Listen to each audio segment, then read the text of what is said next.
welcome back to another Bedtime Stories.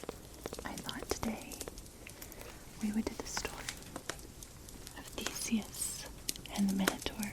This is an ancient Greek story, so I hope you like it. Theseus is one of the great heroes of the Greek legends, and there are many stories told of his courage and his brave deeds. He was the son of Aegis, king of the Athens, whose country had been defeated in the war by the Cretans, led by King Minos.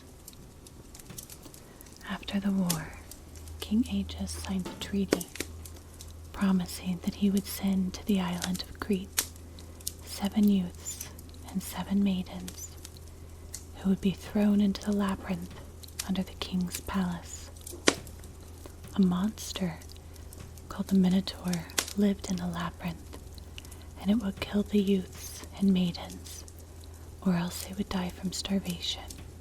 Each year there was great grief and sorrow when the 7 young men and women were chosen and sent off to Crete.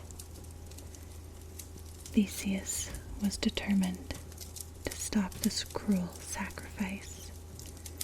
Like everyone else, he hated to think of so many fine young people going off to their death every year.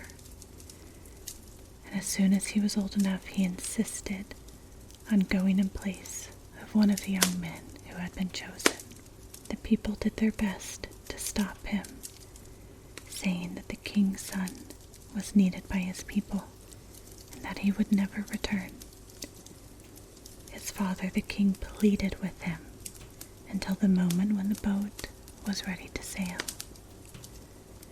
Then, when he saw nothing could stop Theseus from going, he asked his son to promise one thing. If by some miracle you return, Theseus, change these black sails of mourning that are on the ship now to white sails.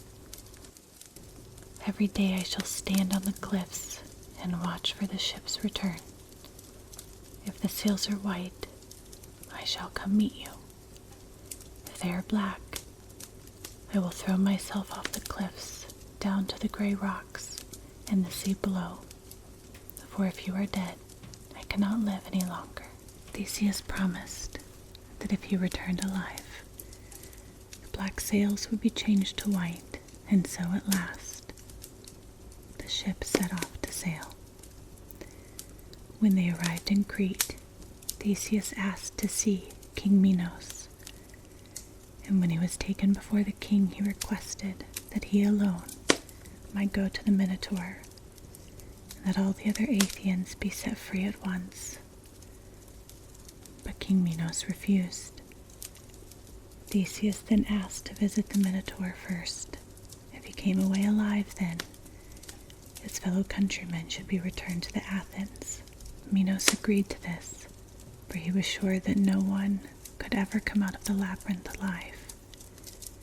He ordered that Theseus be taken to the labyrinth alone the very next evening. Now, King Minos had a daughter called Ariadne, and she listened closely to Theseus as he talked to her father.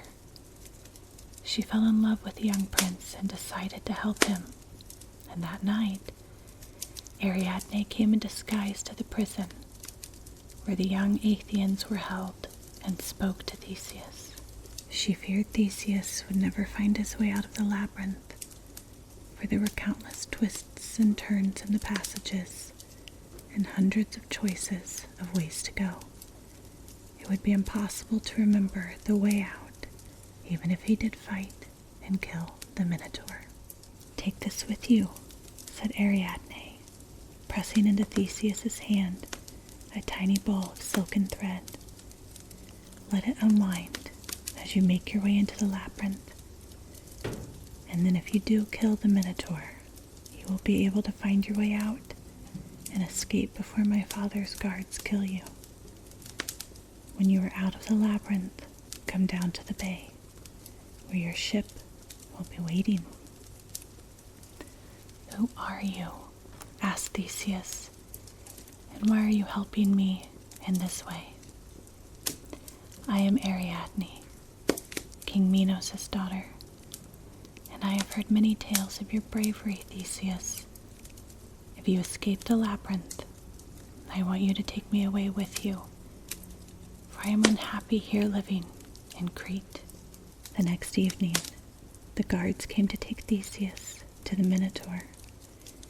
They did not notice the knife that Theseus had concealed, nor the ball of silken thread which he had started to unwind as soon as the guards left him at the entrance to the labyrinth. Theseus wandered first down one passage, then down another, and another, and another, until he came at last to a large cavern at the center of the labyrinth. There he paused on hearing a roaring, bellowing sound.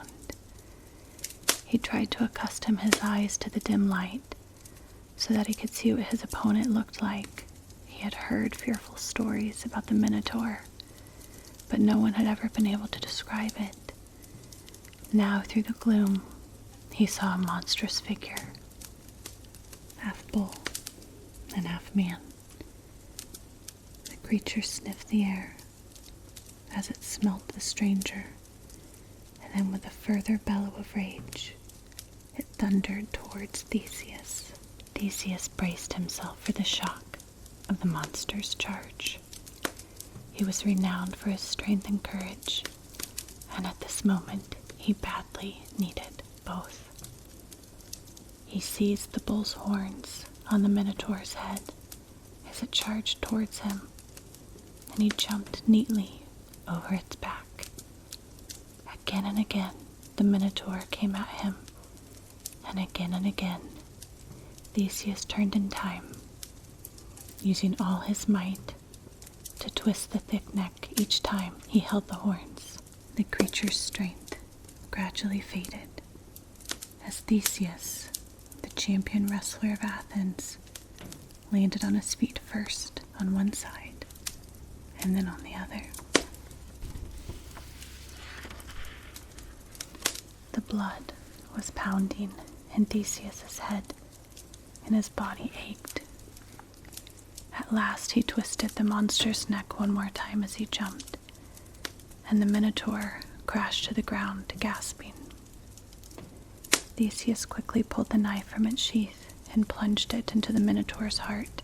He groped for Ariadne's thread at the entrance to the cavern and, keeping his hand on it, he followed it through the labyrinth until he reached the entrance. From there, by the light of the moon, he made his way down to the bay, where he found his ship. Ariadne had forced her father's guards to release the other Athenians from prison, and as he climbed on board, the order was given to sail. They knew they must get away from Crete as quickly as possible, as King Minos would be swift to avenge the death of the Minotaur. Theseus found Ariadne waiting on the ship, and he was glad to see her, for she was very beautiful. Moreover, now that the Minotaur was dead, he had time to think of other things, and it was not long before he fell in love with her. The ship sailed to another island called Naxos, where they disembarked and celebrated Theseus's great victory. They feasted and drank wine for many days. At last, Theseus decided the time had come to return to Athens and tell his father that the Minotaur was dead, and his people need no longer sacrifice 7 youths and maidens each year.